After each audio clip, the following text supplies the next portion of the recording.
All right, Carpentry 1, Introduction to Reciprocating Saws, also known as a sawzall, more commonly known as a sawzall, I should say.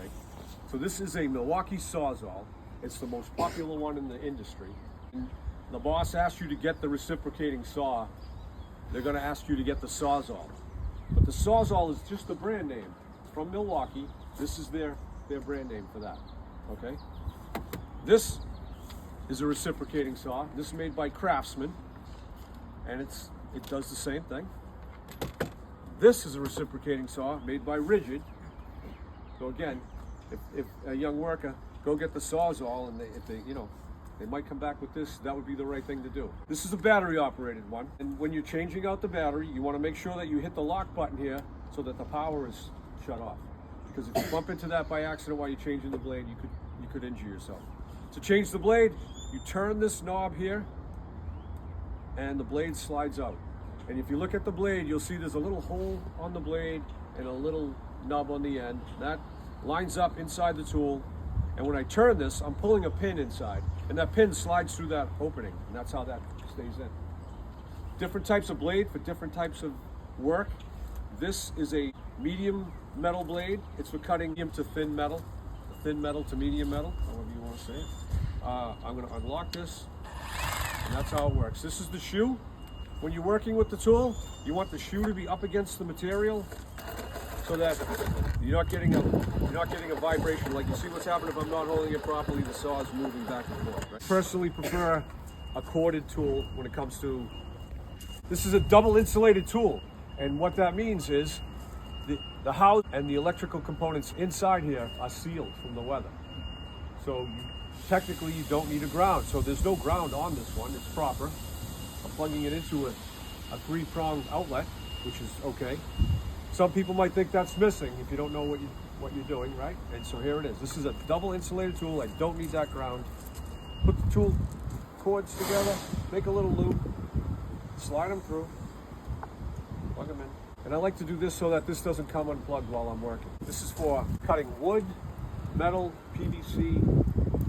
I'm gonna cut this out now. Put the shoe here. Your body position is important.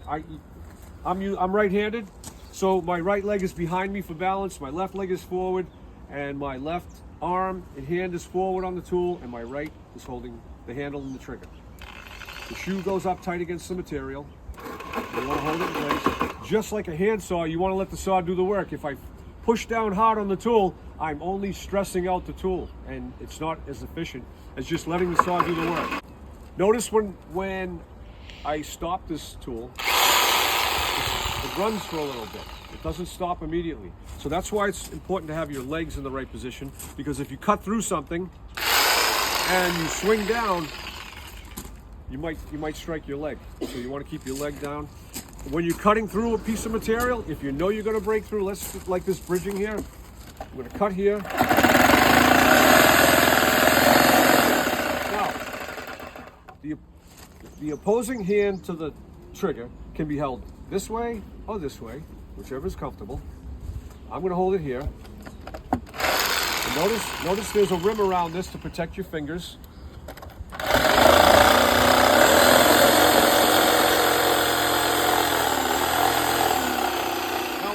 When I get to the bottom of the cut, I want to be mindful that I don't push too hard and swing the tool down, especially if you're out here where it can strike you.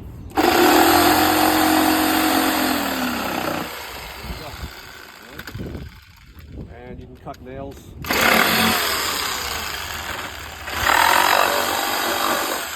Come in here. Over here.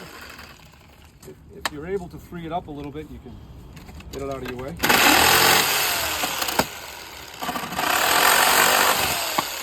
Okay. All right, who's up? Here we go. So why don't we cut this joist out? We'll make a cut here, and then you make a cut down the other end. Cut that joist.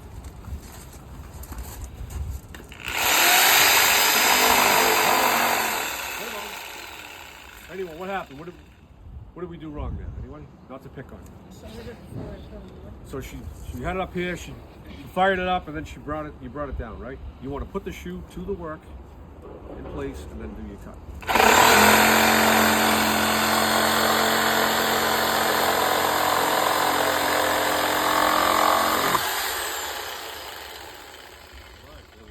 other side. There you go.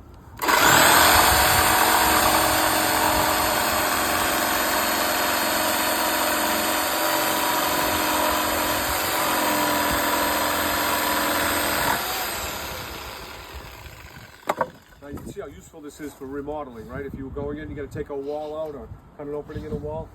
You guys are going to demolish this right now.